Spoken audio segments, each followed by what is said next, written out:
Okay, तो ये है creatine monohydrate. Creatine damages your kidneys, इसलिए क्रिएटिन लेना बंद कर दो। क्या क्रिएटिन से हेयर लॉस होता है? सर मैं 17 साल का हूँ, तो क्या मैं क्रिएटिन ले सकता हूँ? प्लीज क्रिएटिन बिल्कुल ही मत लेना अगर आप इन 3 टाइप के लड़कों की कैटेगरी में आते हो। क्रिएटिन का नाम सुनते ही लोग डर जाते हैं, किडनी खराब हो जाएगी, डेंजर है, मत लेना। इतने सारे मिथ घूम रहे हैं कि कंफ्यूजन ही कंफ्यूजन है। और सच बताऊं, मैं भी इसी फेज से गुजरा हूँ। जब मैंने पेरेंट्स को बोला मुझे क्रिएटिन लेना है, उनका रिएक्शन था, ये पाउडर जैसे दिखने वाला नशा की आदत किसने डलवा दी तुझे? अब ये उनकी गलती नहीं है। हाँ, अब इसको फर्स्ट टाइम कोई देखेगा तो ऐसा ही बोलेगा। मुझे लगता है आप लोग भी सेम सिचुएशन में फंसे हो। पेरेंट्स मना करते हैं, तुम्हें भी बहुत सारे डाउट्स रहते हैं। होपफुली इस वीडियो के बाद हम आपके पेरेंट्स का माइंडसेट भी चेंज कर सकते हैं। और मैं खुद भी देखना चाहता हूँ, क्या क्रिएटिन सच में काम करता है और क्या ये वाकई में मसल बनाने में हेल्प करता है।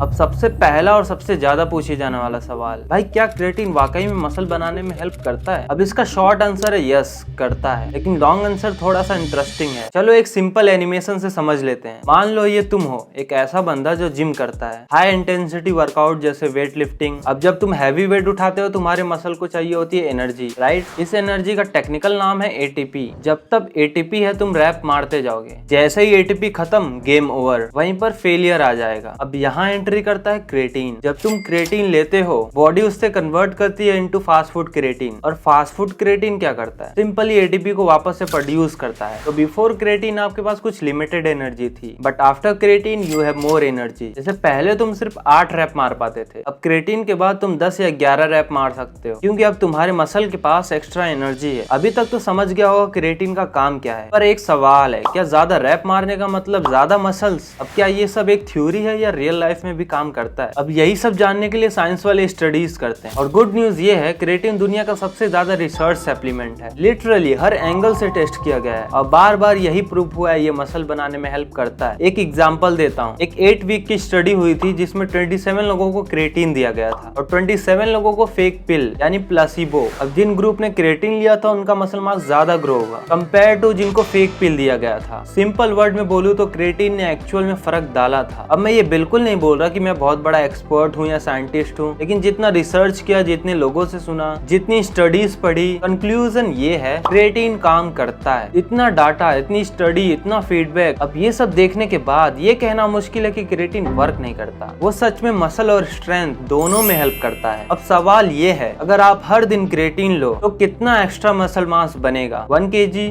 2 kg या फुल ऑन 10 kg? साइंस के अकॉर्डिंग अगर आप क्रिएटिन रोज लेते हो तो अराउंड 1 से 1.5 kilo lean muscle mass gain कर सकते हो। हाँ, थोड़ा पानी भी होगा बॉडी में, लेकिन वो वाटर भी मसल के अंदर ही होल्ड होता है जहाँ तुम्हें चाहिए, तो कोई दिक्कत नहीं है। और सबसे इंटरेस्टिंग बात, मसल बिल्डिंग स्पीड 30% तक फास्ट हो जाती है। जो मसल तुम 5 महीने में बनाते, क्रिएटिन के साथ वो 3.5 मंथ में हो सकता है। अब ये सुन के मजा तो आ गया होगा, लेकिन क्या क्रिएटिन वाकई में सेफ है? डाइट एक्सपर्ट भी कुछ वार्निंग देते हैं और लोग कंफ्यूज हो जाते हैं। और ऑनेस्टली मैं भी कंफ्यूज था। किसी ने बोला सेफ है, किसी ने बोला लिमिट में लो तो सेफ है, और कोई बोलता है बिल्कुल मत लें, हेल्थ खराब कर देगा। अब मैं भी सोच में पड़ गया, यहाँ आप किसको सच मानूं? इसीलिए मैंने खुद रिसर्च किया, आर्टिकल्स पढ़े, स्टडीज की, और ये निकला शॉर्ट आंसर, क्रिएटिन सेफ है। रुको अच्छे से समझाता हूँ। International society of sport nutrition ने ऑफिशियली बोला है, शॉर्ट या लॉन्ग टर्म में हेल्दी लोगों के लिए कोई भी हार्मफुल साइड इफेक्ट नहीं है क्रिएटिन से। हाँ, अगर पहले से किसी को लीवर या किडनी की दिक्कत है तो ऑब्वियसली डॉक्टर से पहले बात करनी चाहिए, बट बाकी लोगों के लिए बिल्कुल सेफ है। और जो लोग बोलते हैं लॉन्ग टर्म में कुछ होगा, तो सच ये है, अभी तक की 4 साल तक चली लॉन्गेस्ट स्टडी भी यही बोलती है कि कोई भी प्रॉब्लम नहीं होती। अब क्रिएटिन लेने के 2 तरीके हैं। पहला, 5 से 7 दिन तक 20 ग्राम क्रिएटिन, उसके बाद रोज 5 ग्राम क्रिएटिन मेंटेन करना। लेकिन सेकंड ऑप्शन बहुत ही इजी है, सीधा 5 ग्राम क्रिएटिन लेना स्टार्ट कर दो, नो लोडिंग, नो स्ट्रेस। पहले वाले ऑप्शन से आपको रिजल्ट थोड़ा जल्दी दिखेगा, लेकिन लॉन्ग टर्म में दोनों सेम ही काम करता है। फॉर्म कौन सा बेस्ट है, इसी पे सबसे ज्यादा रिसर्च हुई है और ये सबसे ज्यादा सेफ भी है। कब लेना चाहिए? ऑनेस्टली कभी भी चलेगा, लेकिन कुछ स्टडीज बोलती है पोस्ट वर्कआउट में कार्ब के साथ लोगे तो बेटर रिजल्ट देखने को मिलेगा। बस एक बात याद रखना, हर 4 में से एक बंदा नॉन रिस्पॉन्डर हो सकता है, मतलब उसके ऊपर क्रिएटिन का इफेक्ट ना के बराबर या कम होता है, लेकिन बाकी सब लोगों के लिए एक्स्ट्रा गेन फ्री में मिल रही है। मतलब पैसे देने हैं क्रिएटिन के, लेकिन फिर भी एक्स्ट्रा गेन मिल रही है तो क्यों ना लें। और मैं सोच रहा हूँ 30 दिन तक क्रिएटिन यूज करूँ और आप लोगों को अपना एक्सपीरियंस शेयर करूँ। अगर वो वीडियो मिस नहीं करना चाहते तो उसके लिए सब्सक्राइब कर लेना। अगर एक सिंपल और इफेक्टिव वर्कआउट रूटीन ढूंढ रहे हो तो ये वाली वीडियो क्लिक करो, मैं तुमसे वहीं मिलूंगा।